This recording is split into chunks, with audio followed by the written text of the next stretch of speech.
We got one attendee, Christine Merrick. Did you opened it up? Yeah. It's good. All right. Good morning, everybody.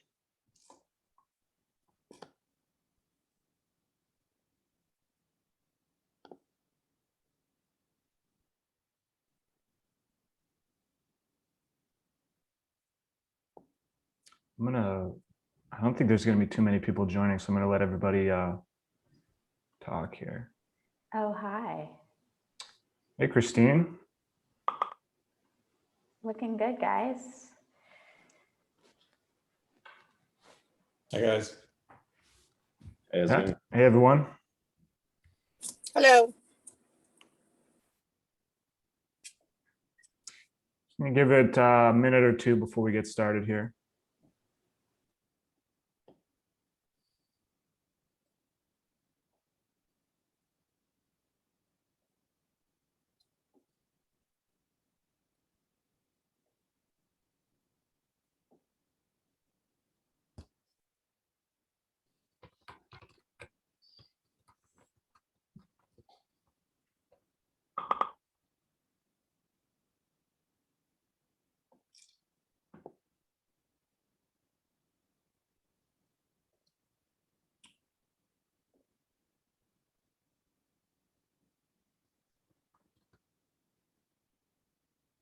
All right, good morning, guys. Just gonna give it one more minute here before we get started.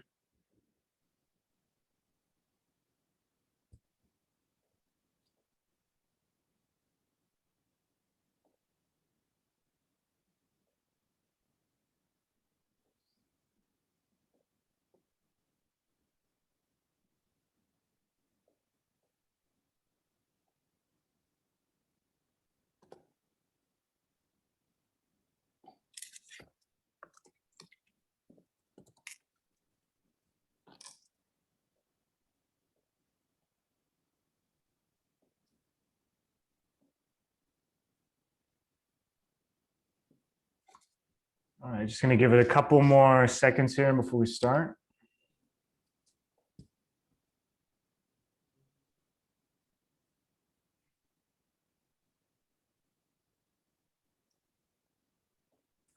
All right, we'll go ahead and get started here. I'm gonna go ahead and share my screen. So thanks everybody for taking the time to join our first ever free training Fridays. My name is Zach. You might know me from the sales team here at Commerce7. I'm joined with Nathan, who's on the support team at Commerce7. And yeah, it's our first edition here of Free Training Fridays. Only a couple of us in the lobby here, obviously. So feel free to unmute and chime in if you have questions or anything like that as they come up.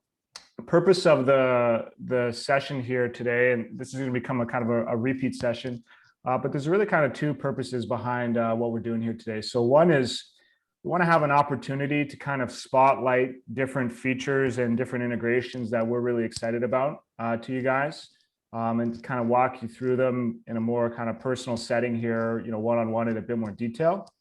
And two, we want to also give people kind of an opportunity to just kind of ask, general questions that come up, right? So an opportunity to do more of like a Q&A where we could kind of talk, as a group or one-to-one here with Nathan and I, going a little deeper on any questions that you guys may have here.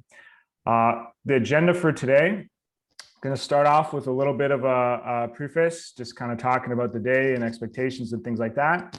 After that, spend maybe 15 minutes on a spotlight of our personalization feature, going through, what that is, why you should use it, right? Walking you through kind of step-by-step how to implement this. And afterwards, we're just going to kind of open it up to general Q&A. So if anyone has any specific questions or anything you want to go over, in this segment, that would be the kind of the perfect time to do that. So to start off here, talking through the preface, want to start out by saying that this is session number one. And so, as session number one here, we're not super sure what to expect. We want to add a lot of value for you guys. We want this to be valuable for you guys. And so definitely feel free to give us feedback. We're going to be sending out kind of an email afterwards to all of you. We're going to, was this helpful? What could we change next time to make it more helpful? Is there anything we should do differently or add next time or anything like that, right? So session one, would love to get some feedback on, how we can make this more valuable, because as I may have mentioned, we want to make this kind of a repetitive thing, right? We want to do this either weekly or bi-weekly here, if there's enough value given from this here. Second thing I want to talk about is that we all have a shared goal here, right? Nathan and I are here presenting because we want you guys to be, better at the platform and to get more out of the platform. You guys are here because you want to get more out of the platform, right? We're on the same team. We have the same goal here. And so, want to kind of use this as context to say, if you're asking questions and you get an answer that is not what you're hoping for, it's totally understandable that that's frustrating, right? It's frustrating to get an answer that's not what you're looking for. It's frustrating to get an answer that's not super helpful for your specific situation. We definitely, if you're frustrated, want to kind of hear about that, want to understand what's going on there. But please, share that feedback constructively if possible there. And final thing here with the preface, just about expectations for answers here, right? As we're going through the Q&A, Nathan and I, we're not perfect. You may stump us from time to time. We may need some time to think about the answer to questions you have. We might want to go back and talk to the team about the question. We might need some time to really think through it and give you a good answer here, right? So just want to kind of set that expectation that we might not have all the answers immediately off the bat here. And so, it'll help a lot next time if you're joining again in a couple of weeks here. Send us the questions in advance. That way we can come prepared and know what we're going through here, and we can give you a more detailed answer immediately there. So that's a little preface there. Next, I'm going to talk about the spotlight of the day, which is personalizations, right? Our personalization engine. If I'm going to talk about what this is, right? What personalizations is, why you should use this in Commerce7, and how to actually use this in Commerce7. As I'm going through this, guys, if you have questions, put them in the chat, or feel free to unmute and just ask them directly. But Nathan's going to be looking at the chat. He's going to be monitoring that. So if you type in the chat, he'll bring it up with me here. But also there's only a couple of us in here, right? So just feel free to unmute and just ask directly if you want as well here. So personalization, what it is, personalization is essentially changing the content, changing the products that a visitor sees on your website based on that visitor's unique relationship with your brand, right? So it's dynamically changing content, it's dynamically changing products on the site based on what a visitor's relationship is with the brand. Good example of this would be like Amazon, right? If you go to Amazon.com, you're going to get a completely different homepage than if I go to Amazon.com. We're going to see different products. We're going to see different recommendations, different offers that are kind of personalized to us based off of our context and relationship with Amazon. And so this is essentially what personalization is here, right? A couple of examples of how you could personalize in the wine industry, or what this might look like if you're using our personalization tools. It could be something as simple as changing the content on your homepage based on who's visiting that homepage and their relationship with your brand, right? If you've got a standard homepage, it might look like something like this. You might have a nice image of the vineyard. You might have, featured products or something like that. If you were to personalize the homepage, might start to look a little different here. You might have, maybe the same content for an anonymous visitor, but if somebody's made a purchase before and they come back, it might make sense to change what they see on that homepage based off of that relationship they're starting to build with you, right? If they're a first-time buyer, you might want to welcome them back by their name. You might want to show recommended products based off what they bought in the past. If somebody buys again, they come back to the site, they're a repeat buyer. Once again, you might want to personalize that homepage, show them something completely different again here, right? You want to maybe once again greet them by their first name, but since they've bought a couple of times, it might make sense to try to push them into the club or try to upsell them into the club, so you can show them the benefits of joining the club, have a bigger call to action here to join the club. And if they do join the club and they come back to that homepage, if you're personalizing, it doesn't make sense to show them another club sign up, right? They're already a member. It makes more sense to tell them about club only events, show them the next package, show them club only wines, right? So just an example there of what this is, personalization, right? What this is in Commerce7. It's basically changing the content on a page based on who's visiting that page and the context of that visitor's relationship with your brand, right? That could be as simple as just changing the homepage based on if somebody is brand new to your brand, if they bought once, if they bought a couple of times, or if they're a club member there. So that's what personalization is there. right? Why you should be using it. Going to talk about this super briefly here, but why you should actually really care about this and strive to implement this. If you're a Commerce7 customer, put this on your site. We've got a ton of aggregate data here at Commerce7. We know that personalization has a huge impact for our clients who are utilizing this. So today, only about 15% of our clients are actually utilizing some form of personalization. Only about 13% of products that are viewed on any of our clients' sites are viewed on a personalized page. And yet 47% of add to cart clicks are coming from a personalized page, right? So although it's a small minority of wineries on our platform that are using this tool, it's a small minority of product views that are coming from a personalized page. Almost half of all add to cart clicks are coming from a personalized page there, right? So it's got a huge impact there for you guys, the winery. If you put all these numbers together, essentially we see that there's almost a 6 times higher add to cart conversion rate for our clients who utilize personalizations on their sites, right? So the people that are, changing the content on the site based off who's visiting, on average, again, almost 6 times more add to cart clicks than our customers who aren't, right? So it's pretty impactful there, pretty impactful benefit of personalization. So I'm going to take maybe 10 minutes or so here and show you how to actually utilize this, how to get started with personalization. At a really high level, what's going to happen is you're basically going to create different blocks, different personalization blocks that you're going to place on different parts of your site. And then you're going to create different content options that are going to trigger in the block based off different criteria of the visitor. So I'll show you what this actually looks like here. So what you'd want to do is first, in the back end of Commerce7 here, right? You go into your back end, you'd create a personalization block that's going to be placed on the website. So if you go to the developer section here, and this is all recorded, we'll send out the recording afterwards. So, don't feel you got to scramble to take notes or anything like that. We will send this out afterwards. But in the developer section here, if you go to personalizations, this is where you can set up a personalization block. You can see I have 2 already here. I got a homepage block. I got a newsletter block. So all you would do is you would add a new block here.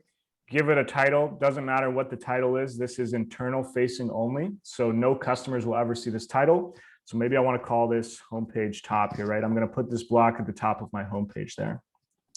After you've created the block, you're going to want your designer to basically place the block on the site where you want it, right? So the way to do that, if we go back into the block here, we can see configure personalization content blocks for your website, and there's documentation here. You're going to want to send this to your designer or just introduce me to your designer and I'll walk them through how to do this. But basically, you're going to need the designer to place this piece of code, the personalization block here, on the correct spot on the site, right? So for example, looking at my website here, if I wanted the personalization block to show up right here on the homepage at the top, I would basically have my designer place that piece of code right at the top here, right? So now that the block is placed there, what you want to do is you want to set up the different content options that trigger in that block, right? Different pieces of content that can be visible here at the top page of the site or top section of the site, based on the different criteria of the visitor here. So I'll show you what that looks like here. What we would do now that we got the block set up is you go to the marketing section here, and you can see there's personalizations here in the marketing, right? So you see all your different blocks that you've set up. I know we just created the homepage top block, but as an example, I'm going to work just in the standard homepage one that I had pre-set up. And in here, basically, you're going to set up the different content options that trigger based off the different criteria being met by the visitor. So we can have as many options as we want. I'm going to go with the example that I went through in the little deck there. Basically, we're going to have a piece of content for an anonymous visitor, for a first-time buyer, for a repeat buyer, and for a club member. All right, so I'm going to start with the club member here, what I want the club member to see. So I'll title this, club member. And you can select the type of content you want the visitor that's going to see that piece of content to see.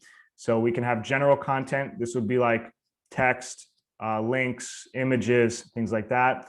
We could show a product collection. So we could show different wines here. We could show a club shipment. We could have a subscribe form here. Right, so what I'm going to set up is I basically want, if you come to the site and you're a club member, I want you to see your next club shipment. And I can put some content here as well. I can put some context into this. I can say, welcome back. And I'll grab the customer's first name. Give me 1 second here and I'll show you how to do that. I think it's in the documentation here. So I'll grab the customer's first name and I'll add this in, and that way they're going to actually be greeted by their first name here. And I'm going to basically say, your shipment is ready. Edit it now. You can put whatever you want in here, right? But basically, this is a section for you to kind of customize the content that club member is going to see. Then we can set up the criteria. So who is going to see, the club shipment, as well as this little piece of text here, who's going to see this content. And I can say, if you come to the site and you're a customer and you're a customer who's a club member, then you're going to see this piece of content here, right? And so we've got that set up. We can add this in here now. So now we have the first one here. Let's do the second one. Second one I want to do is, if you're a repeat customer and you come to the site, I want to upsell you into the club, right? So what I do is title this, repeat customer. And I'll say, if you're coming to the site, I want you to get a club upsell. And so I'm basically just going to have general content here, and I'll put the upsell in here. So I'll say, welcome back, greet them by their name again. They've bought a couple of times, so maybe we'll want to outline the benefits of joining the club. So we could say, did you know club members get free shipping, 20% off, exclusive wines, fun events, and we'll add this in here. And we can say join today, and we can have a link to join. We can say click here to join, and we'll have this link over to the club section here. Right, so we'll just go sign up for one of the clubs. And we'll bring this back over here, and we'll link this in here. And we're going to say you're going to see this content here if you come to the site and you are a customer who is a repeat customer. And we'll save this here. So you might be wondering at this point, what happens if you come to the site and you're a club member and you're a repeat customer, right? You meet the criteria for both of these. If a visitor to the site meets the criteria for both pieces of content or more than one piece of content, basically they're going to see the piece of content with the lowest sort order, right? So we have the sort order here, and this basically decides which piece of content the visitor is going to see if they can see multiple pieces of content, right? So I'll set this to 1 here, and in this one, this is going to be set to 2, and that way, if a visitor comes to the site and they meet the criteria for both pieces of content, they're going to see the piece of content with the lowest sort order. So at this point, I'll add the third piece of content here for first-time buyer. And I'll say for first-time buyer, we want them to purchase again. We want them to purchase a second time. So we're going to show them a product collection. We're going to show them maybe recommended products. So I have a personalized collection here recommended for you that I'm going to have them see. And I can say, welcome back. Oh, we can do the first name block here again.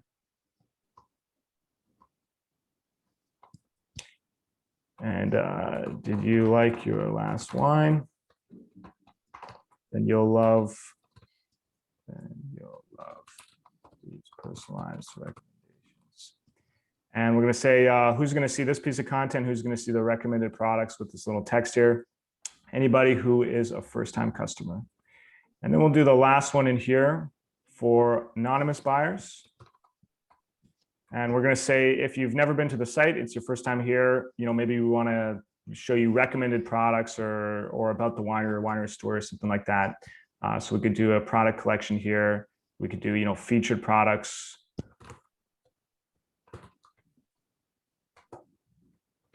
We could say, here's what our team recommends. Your first purchase. And we'll say that in order to see this piece of content, you got to be an anonymous visitor here. Right, so now what we have set up here is basically if a visitor comes to the site and they go to the homepage, if they're an anonymous visitor, they're going to see some featured products. If they're a first-time buyer, they're greeted by their name and they see recommended products. If they've bought a couple of times and they're not in the club, we're going to upsell them into the club. And if they are in the club, we're going to show them the next package up front here. Right, tons of different ways you could personalize though. If you look at the different criteria here, you can see we can personalize, based off the type of customer someone is, off of their lifetime value, the last order date, specific clubs they belong to. You can use tags. So you can personalize based off of dynamic or manual tags there. So tons of different options. But now that we have this actually set up, I'll show you what this looks like on the front end here. So if we go to the front end, And I believe I'm not logged in right now, right? So I'm not logged in. I'm on the homepage. I see welcome. Here's what our team recommends for your first purchase. I see some, featured products here, right? This is the featured product collection. Obviously, we can do better with the design here, but this is just for example's sake. But you can have your designer really, tweak this and make it look a lot nicer here. Bigger font, bigger call out, things like that. If I were to log into my account here, and I come back to the site, right now, what I see, welcome back, Zach. Your first shipment is ready. Edit it now, and I see my next package up front here. Right, so same homepage here, just completely different content based off of who's visiting and the context of their visit there. That's the personalizations there. Anyone have any questions on personalizations? Anyone doing this today already?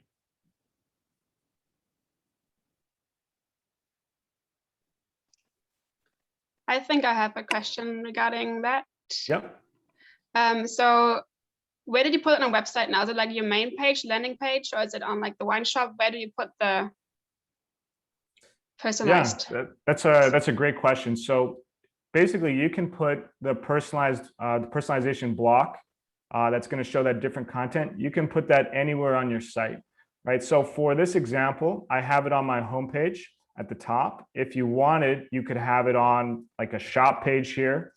You could have it on, the wine club page. You could have it on the visit us page, right? You can put those blocks anywhere on the site you want. So the way that works here is when you're setting up the block, first in the developer section here, you're going to create the block. So we could, call a block, we could call this, club page, for example, right?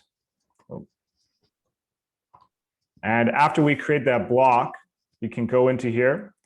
And then there's the instructions here for your designer to basically place this club page block wherever you want on the website, right? So they can take this piece of code, they can put this anywhere on the site that you want. And then when you're going into the marketing section for personalizations here, you'll see that club page section. And this is where you're able to set up the different pieces of content, right? So the designer places the block, you make the block, the designer places the block wherever you want it. And then you're able to go in the back end here and set up the different content that's going to show in that block there. Okay. Could I do it myself too, or do you need a designer to do that? Like, how difficult is the whole setup for it? Because I don't have money to pay a designer right now. For now, I'm doing it myself, but I don't know if I'm able to. Is it too difficult? Yeah, that's a good question. So it's if you're good at WordPress, you may be able to do it yourself, but it's essentially putting in one line of code onto your WordPress site. So if you have a designer, chances are it's going to be a very kind of low effort job for them. So hopefully they don't charge you, more than like an hour or two's worth of work, because it's pretty straightforward for them. One line of code. But if you are familiar with WordPress, you may be able to take that on as well. We do have documentation around all of this. We also have a partner Slack channel where you can ask design questions if you want a little help with this. Okay. So I could tell my designer that he should just set up 5 different pages, and then I can just edit them whenever I need them. Yeah, exactly. So you can go to your site and you can say, hey, I want to show different content on the homepage. I want to show different content on the wine club page and maybe the visit page. Right. And so you'd make 3 different blocks, and then you tell your designer, hey, put this block on the homepage, put this one on the shop page or the wine club page, put this one on the visit page. Right. Once the designers put those on those pages, then you're able to at any time go into the back end of Commerce7 and change the content that's going to show up in that block on that page there. Okay, sounds good. Thank you. The designer really just needs to add one line of code in those places, but I think the challenge comes down to making sure it looks good in your template and it works for the website. Okay, cool. Good to know. Okay, perfect. Yeah, any other questions with the personalizations here? I got one from the chat. Is it possible to create a buy again personalization for returning customers? Yeah, that's a good question. So the buy button, the text on the buy button, you might actually know this better than I do, Nathan, but I believe that the add to cart cannot be changed here. So you couldn't change this to like purchase again. You may be able to, have to think about it a bit. you might be able to, yeah, I don't think there's a great way to do a buy again. What you could do is have like a recommended products. So if somebody comes back, you could say, hey, did you like that product you had last time? Here's some recommended ones. But there's no great way to, I don't believe there's a great way, maybe Nathan, you know, but I don't believe there's a great way to do like a buy again button there or buy again page. Yeah, I think, yeah, what you said.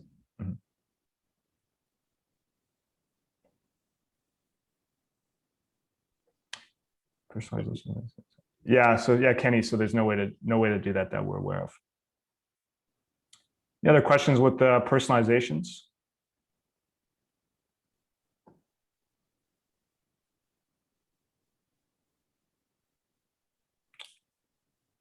All right. Well, hopefully that was helpful there. Like I said, we'll send out a little survey afterwards, and you can kind of let us know if that was helpful or not there. At this point, we can kind of transition into more of like a general Q&A.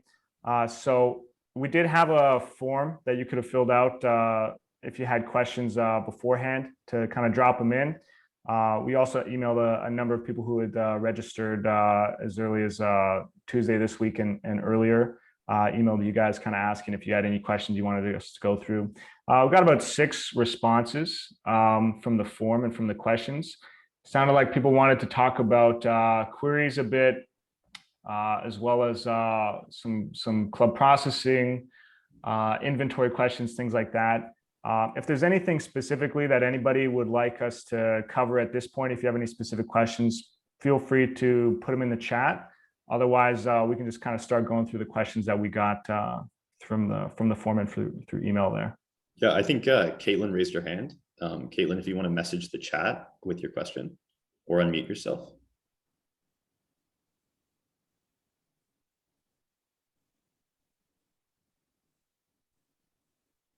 Or if you accidentally just clicked raise hand by accident, then that's okay too. Okay, there we go. Yeah, it's accident. Yeah, no so problem. We'll jump into the sent in questions.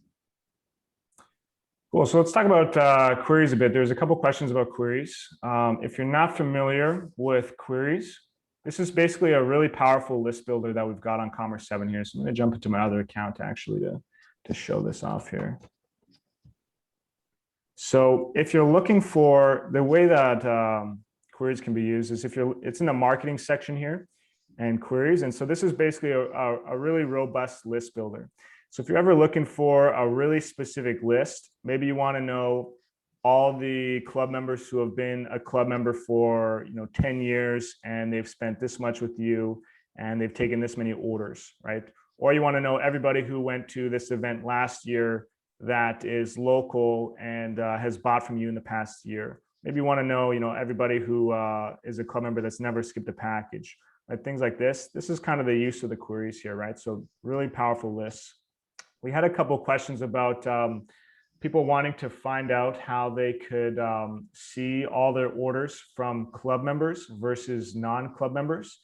And queries is a really good example or that's a really good example of where to use queries here, right? So if you ever wanted to find something like, show me all the orders that were created by club members versus created by non-club members, what you could do is you could go into the queries here, you go to orders, and we can make a new query here, and we could just title it whatever we want. So we could say, orders from club members, and we could say, show me all the orders that are found in a customer where the customer is a club member and their club status is active here, right? So now what this is going to do, we can add this in.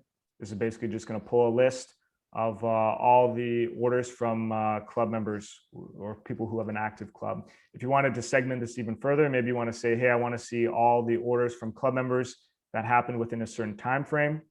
We could add another set of conditions here, right? We could say, show me all the orders from people who are club members, and also where the order was in a specific date range here, right? Order date is greater than let's say July 21st here, for example, right? We could save this. We can do lots of ands and ors in here. You can query against a ton of things here. And then once you have all the conditions set up, what you can do is you can just, in step 2, you can execute it. So we would just hit execute query.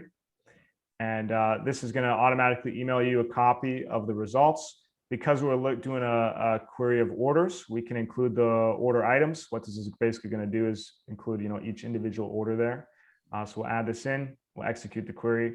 And now it's going to take a couple of seconds, but basically I'm going to get emailed a list here that we just created, right? So I just got it in my email. I'm going to pull it up and then I'm going to share it over to the screen here. So give me 1 second.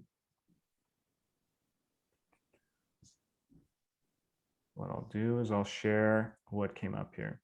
So I have the Excel file. It doesn't look like I have any club orders from that date range. So unfortunately, there's no data here, but you can see the headers here and what we'd all get, right? So if we wanted to see there's a header for channel here, right? If you wanted to see club member orders that were created within that time frame and then segment by channel, we can see we got the header for channel here. You can see we got a ton of headers here. So basically, this is just a really easy way to pull out a ton of data from the system.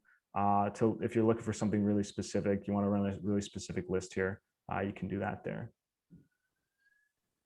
Got a question. Could you please review the update tag from lists feature on the X? Yeah, that's a great question. So let me go back to Commerce7 here.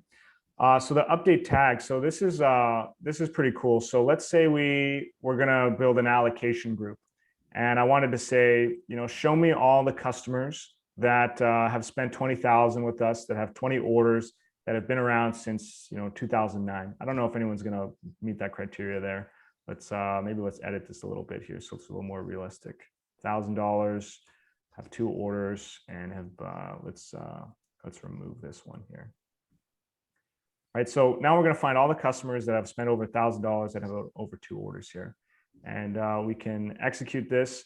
Now what we can do is we can create a tag from this list. So I want to say, maybe I want to give all of these people access to a specific wine or something like that, right? I could make a tag, a customer tag from this list, or I could update an existing tag. I could say, hey, this list, give everybody this existing tag here, right? So I can update the tag. I can say, okay, anyone who meets this criteria, I want them to have this best customers tag here, right? And so now what's going to happen is anyone who meets the criteria for this query here, they're going to basically get that tag. I can also do a new tag here, right? If I wanted, I could say, anybody who gets this, meets this criteria, we're going to call them VIP exclusive customers, and we'll create that tag there. And now we can execute the query. Once again, it's going to email me a copy here.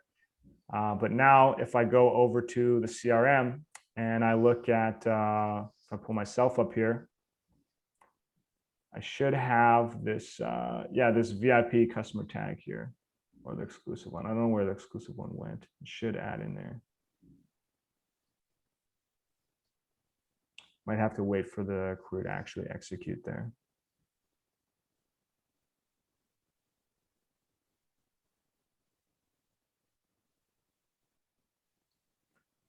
Yeah, does that make sense though? What the tags are for here, or what the create tag from list and the update tag from list are? Can you also remove a tag at a later point? You can remove a tag. Yeah, the removing of tags is manual, so you have to go into the customer record and actually remove them one by one there. You can also delete a tag though if you want to remove the tag from everybody, right? So if you want to remove a specific tag from a customer's profile, you have to do that manually. If you want to just remove the tag from everyone's profile, you can just delete the tag there.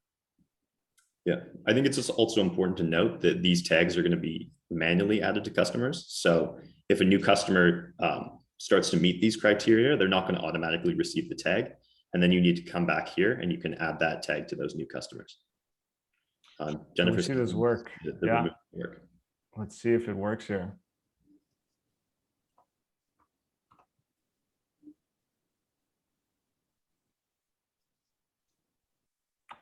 Yeah, I don't know why. Nathan, do you know why that didn't add there? I might not meet the criteria.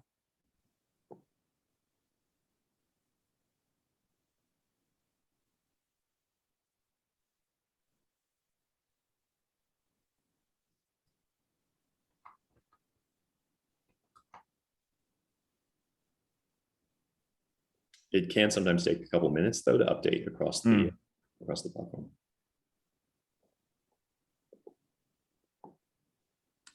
Yeah, I might have to get back to you on that one there. There might be that might be a bug as well. So Nathan and I can talk to the dev team and see what's going on there if it doesn't work here in a minute or two.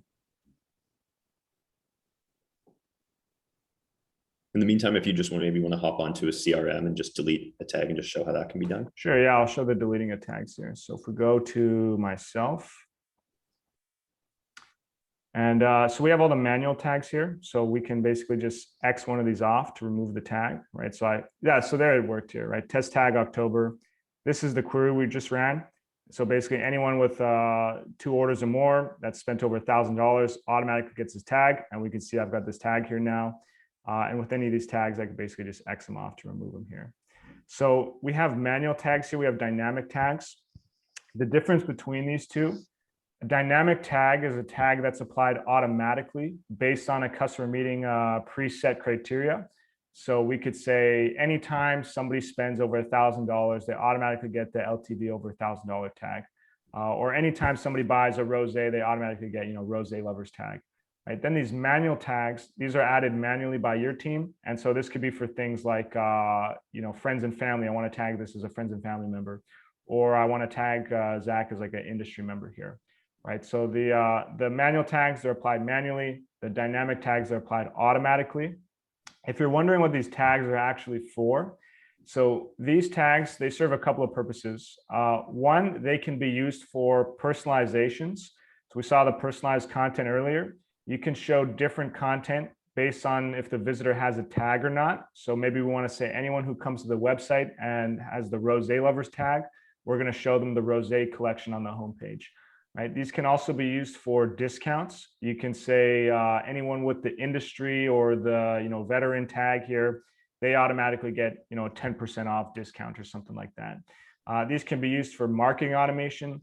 If you're integrated with MailChimp or with Klaviyo, which we're going to review in a future Free Training Friday, if you're integrated with one of those, these tags will push over to that email service provider. And then that way you could send out a marketing email to somebody with the specific tag here.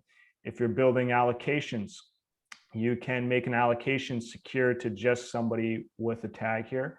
You can also use the tags for some reporting, right? If you want to see like, or queries, of course, right? If you want to see like sales by all the sales from somebody with a specific tag there, for example. Jennifer asked, can you bulk update manual tags outside of the query functionality? No. Yeah, so not today. So bulk actions is something that the dev team is currently working on. I believe it's going to be available within a month. Not 100% sure if that's going to include tag updates or not. Actually, Andrea in the chat, you might know if that is going to include bulk adding and removing tags. But it is going to help for like bulk flip to ship and things like that. But we can get back to you on that. I'll have to check if the bulk edits that are coming is going to work for tags as well here.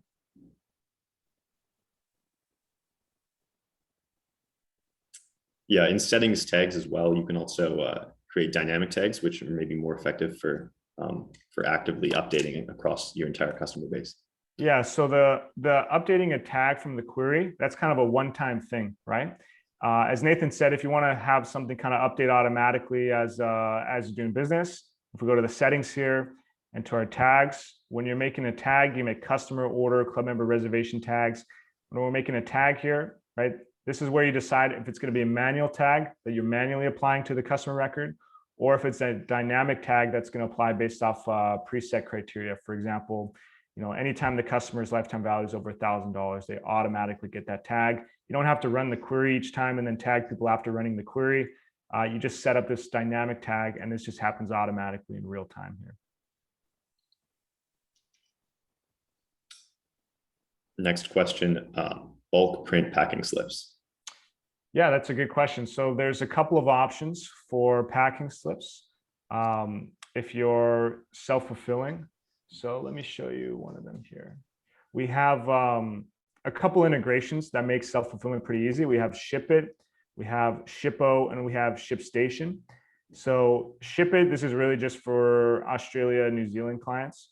Shippo and ShipStation, this is who I recommend if you're based in Canada or the US. These are pretty similar. Personally, I like Shippo better. And I do have a Shippo account, so I'll show you what this looks like here in a moment. let me bring this over here. So the way this integration works, it's a free integration. You can set up a free Shippo account. You get, I think, 50 packing slips a month with the free account. After that, it's a couple cents every packing slip you generate. And what happens here is you're going to make a free Shippo account. You're going to connect your carrier accounts. So you connect your UPS or your FedEx or GSO, whoever you're using. And then once the integration's on, anytime a shipping order is created in Commerce7, it's going to push over to Shippo in real time. Then in Shippo, individually or in batches, you can generate and print packing slips as well as labels. And as soon as you generate the packing slip, the fulfillment status and the tracking information is going to push back into Commerce7, and the orders are going to update automatically, right? So what happens is shipping orders created in Commerce7, it's going to automatically push over to Shippo. In Shippo, you generate and print the shipping label and or the shipping packing slip. And as soon as the label is generated, the fulfillment status and the tracking numbers automatically populated back in Commerce7 here on the order.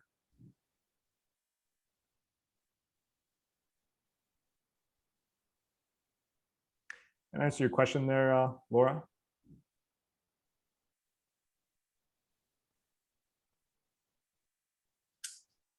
She said yes, thanks. Question from Kenny.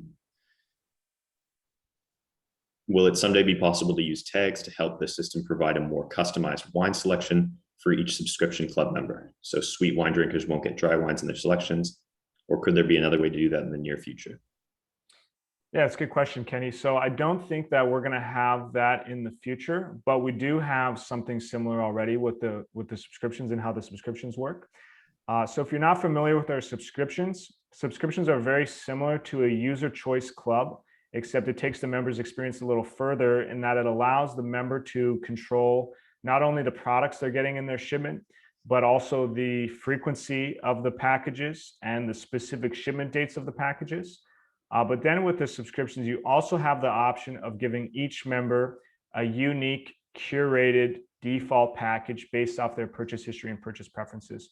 Right. So when we're setting up the subscription here, you'll see at the top, if there are no default items set, the system will create the club package based on customer preferences using the pool of products below. Right. So you can have, let's say I only ever buy, dry wines. Right. The system is just going to recommend me dry wines in my next shipment as the system generated default there. The way that we're pulling those defaults, or the way that we're doing that kind of personalization there, is based off of the wine type, the wine varietal, and the wine appellation. So we look across our aggregate database and we can say, okay, customers who purchase, this wine that's this appellation or this varietal, they also tend to purchase this appellation and this other varietal. And so now we know when somebody signs up for your subscription and they get a dry wine, we know that what to recommend them, because we can look at our aggregate data and see, okay, this appellation tends to also like this appellation there.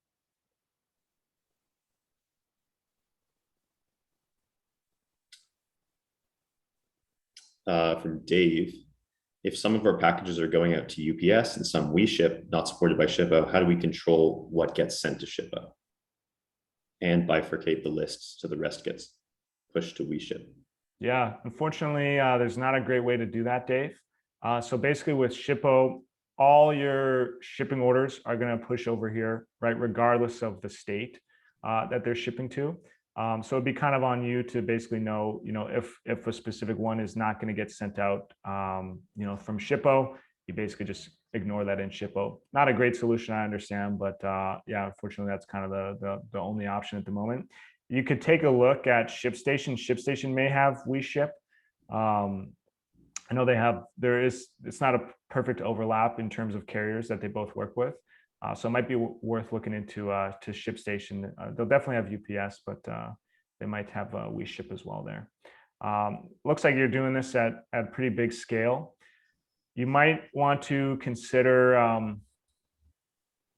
It might be a way to once again, probably not the answer you're looking for here, but you can talk to the developer who created this this integration and see if they'll bolt on something for you with we ship there. Out of the box, though, this is going to work with the existing integration. So either take a look at ShipStation, or you could talk to the app owner and see if they'll bolt something on for you there.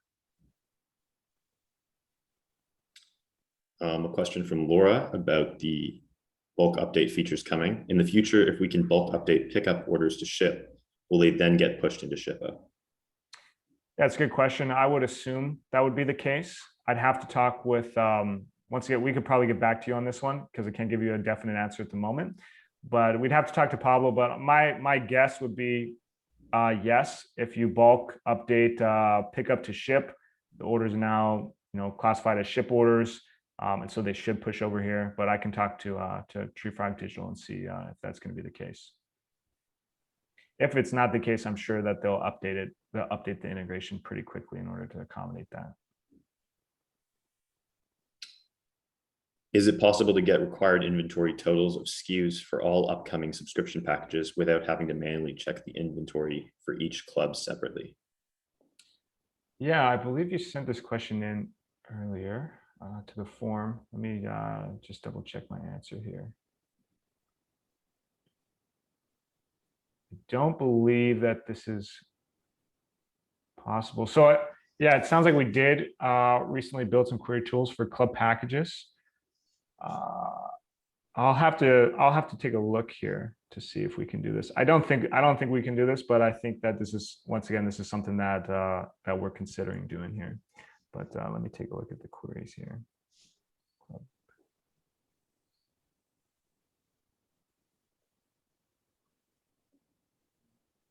Yeah, I don't think there's any way to query the inventory. Let me play around with this here today, Kenny, and get back to you on that one.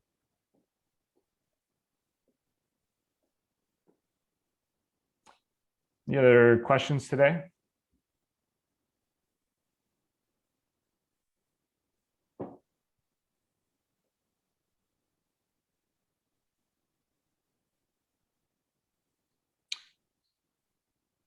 Awesome. Well, if anyone has any other questions, feel free to put them in the chat. Otherwise, is there any talk about allowing customizable order channels?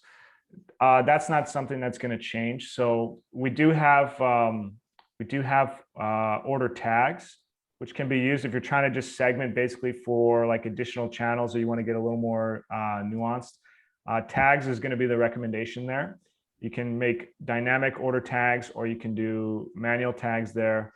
But the reason we don't allow customizing the existing channels or adding new channels or reconfiguring, which orders go to what channels, is having that standardized set of channels helps a lot with our personalizations and aggregate data here, right? So when everybody is basically counting things the same way, has the same channels, allows us to take a look at the data in aggregate, allows us to helps us with when we make decisions with the platform.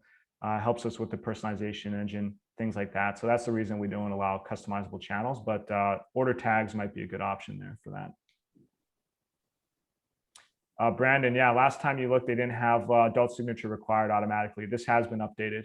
Yeah, so this was on Shippo's end there to update. And so now they do have, I believe it's with UPS, it's adult, you can set up the label to have adult signature required for UPS packages.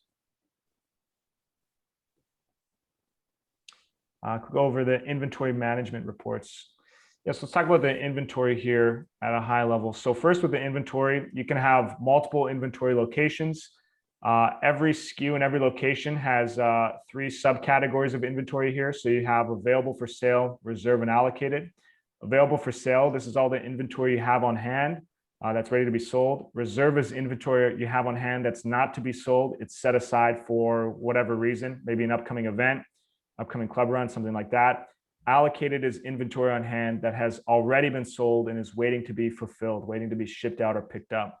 Automatically, when an order is created, inventory goes from available for sale over to allocated. And then when the order is fulfilled, it depletes from the allocated bucket here. For every SKU and every location, at any time, you can come in here and you can reset the inventory. You can adjust it, so you can manually add or remove. You can transfer it, so you can send it from one location to another.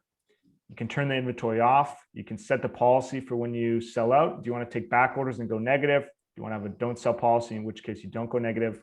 And you can also set up notifications if you want to get alerts when you're at specific inventory levels there. So that's the inventory at a high level. Personally, I feel that kind of looking at the inventory section and kind of filtering is a good way to get kind of like a high level overview of your inventory. We also do have inventory reports though. So we have, if we go to the inventory reports, we have an inventory position report. This basically tells you how much inventory you have at a given, for a given SKU at a given location. We have inventory transactions. Anytime inventory is changed at all, it's going to be basically logged here in the inventory transaction report. So whether it's from a sale, whether it's from being fulfilled or a transfer or something like that, it'll be tracked here. Then we can see like reserved inventory, allocated inventory. So the inventory reporting, not super robust. To be pretty transparent, it's not really a focus of ours, right? So we just do DTC inventory, not wholesale. So the platform is really not meant for your wholesale inventory. Some great integrations out there if you're looking for a little more depth with the inventory. I would recommend looking into Ecos. It's goecos.com. They have a really great inventory management system. They also do production management. They do unfinished goods inventory, finished goods inventory. They're integrated with Commerce7, so it all happens very seamlessly if you're using both systems. And they're also integrated with a bunch of accounting software out there, so you can push orders. You can push orders over to Ecos and have them go into to the accounting software. Yeah, fantastic. But yeah, that might be a little out of your budget there.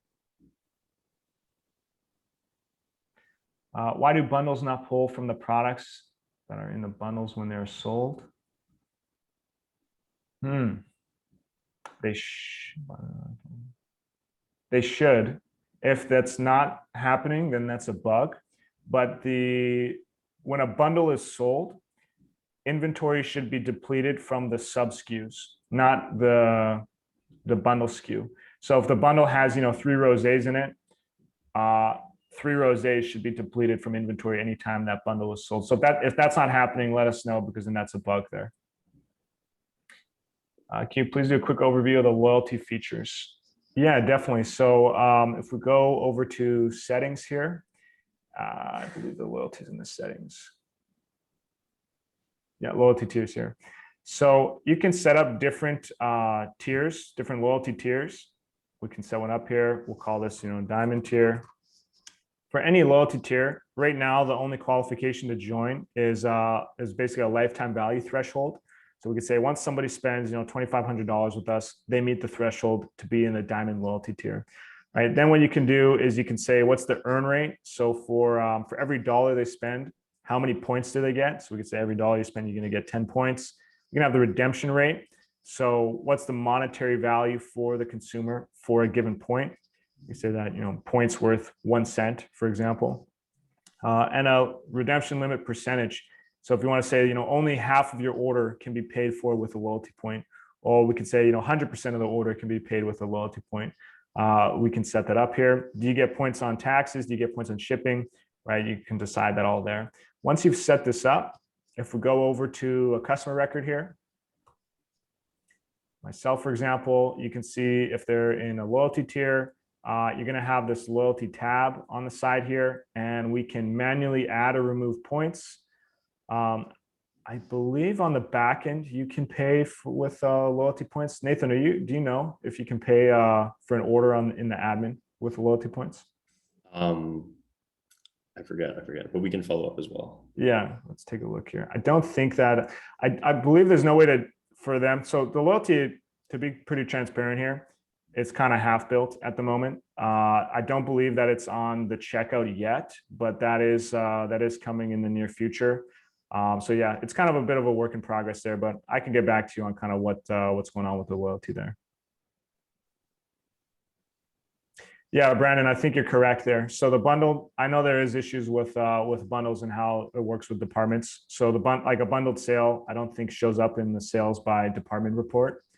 So the inventory should pull correctly, but yeah, the reporting gets a little wonky with how it works with the departments.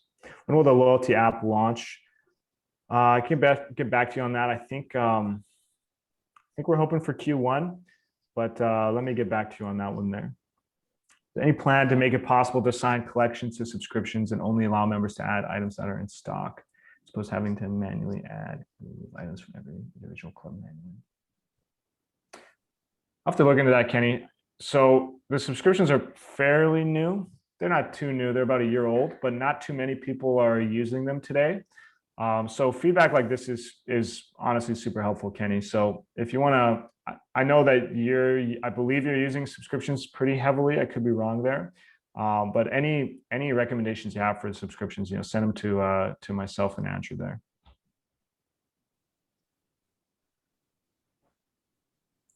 Any other questions today here?